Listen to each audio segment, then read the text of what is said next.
Hello dear students of class 8th, I am your science teacher Dr. Amit Alexander Charan, the principal of the school. So now we are here to look forward on the second part of chapter number 12, which is known as friction.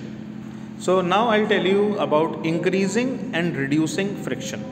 Friction, how it can be increased or how it can be reduced. So हमने friction के बारे में देखा कि how it is evil, how it is bad, how it is good, all those points we have seen. But now we will see how the friction can be used in friction can be increase और it can be reduced. जैसे आपने देखोगे बराबर में आप देखिए ए point, ए में figure में शूज़ बने हुए हैं और शूज़ में नीचे कीलें निकली हुई हैं. वो इसलिए निकली हुई हैं ताकि आपके ग्रिप ज़्यादा बेहतर मिल सके और फ्रिक्शन की वजह से आप ऐसा ना हो एक दूसरे से टकराएं and you can run in a very good direction. आप देखिए व्हील है, व्हील में कितने ढेर सारे ट्रेड्स बने हुए हैं, इसे ट्रेडेड टायर्स कहते हैं. और जितने ट्रेड्स बने होंगे उतना ज़्यादा ग्रिप आपकी सड़क पर अच्छी होगी. When you apply the brakes आपकी कार या मोटरसाइकिल स्टॉप हो जाएगी and friction will be less. So same इसी तरीके से होता है ब्रेक पैड्स के लिए होता है जो आपकी साइकिल या मोटरसाइकिल में होते हैं.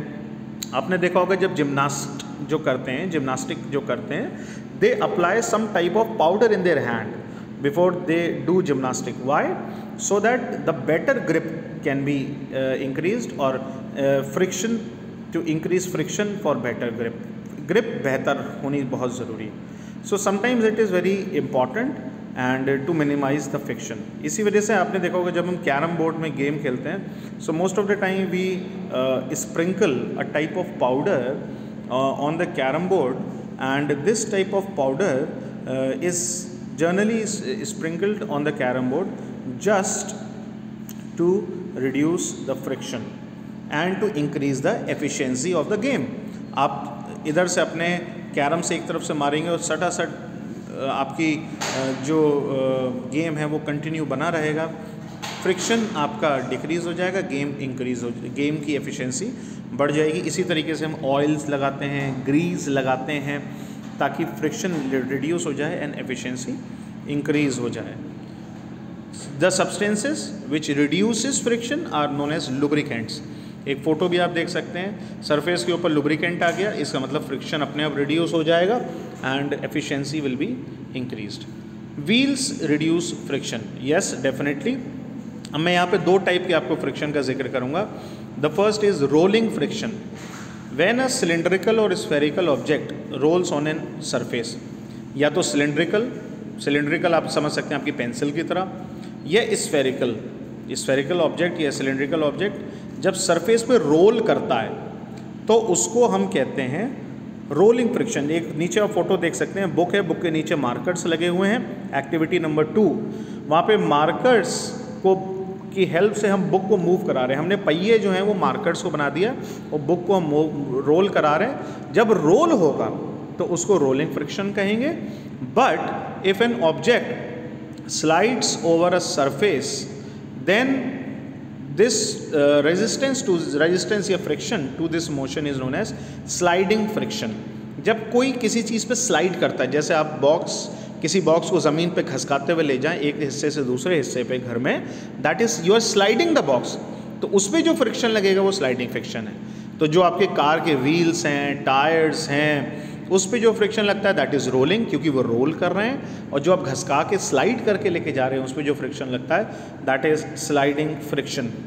And rolling friction is always less than sliding friction. इसको ध्यान रखिएगा, रोलिंग फ्रिक्शन जो होता है वो कम होता है, स्लाइडिंग फ्रिक्शन ज़्यादा होता है, क्योंकि स्लाइडिंग फ्रिक्शन में आपको ज़्यादा ताकत लगानी है, ज़्यादा एनर्जी लगानी है. रोलिंग फ्रिक्शन में कम एनर्जी लगानी है, ज़्यादा व्हील्स हैं और वो व्हील्स आपको हेल्प करेंगे मूव करने के लिए.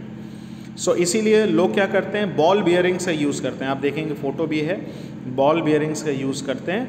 एंड ये व्हील्स के बीच में यूज़ होती हैं. व्हील्स और एक्सल, कार का दो पार्ट होते हैं, पहिया और एक्सल के बीच में यूज़ होती हैं ताकि फ्रिक्शन को रिड्यूस किया जा सके. So another topic is fluid friction. अच्छा, सबसे पहली बात सवाल है फ्लूइड क्या होते हैं भाई. Any liquid and gas, any liquid and gas, they are generally known as fluid.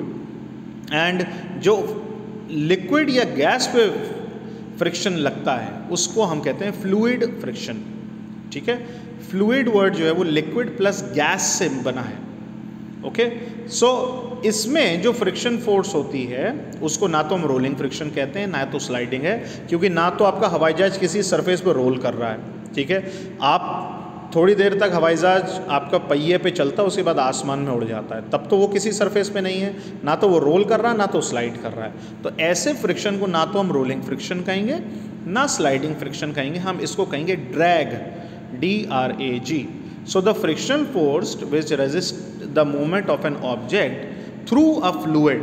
भाई आसमान में जा रहा है, आसमान में गैस है, वाटर भी है, वाटर वेपर्स भी हैं, बादल वगैरह भी हैं, तो उससे जो फ्रिक्शन प्रोड्यूस होगा that is known as drag. और ये ड्रैग जो एक साइंटिफिक टर्म है जो एरोप्लेन्स के लिए जनरली यूज़ होता है, कि जहाँ पे झटका लगता है आपको और लगता है कि अरे ऐसा क्यों हुआ, झटका क्यों लगा, आसमान में किसने ब्रेक लगा दिए, so that is known as drag.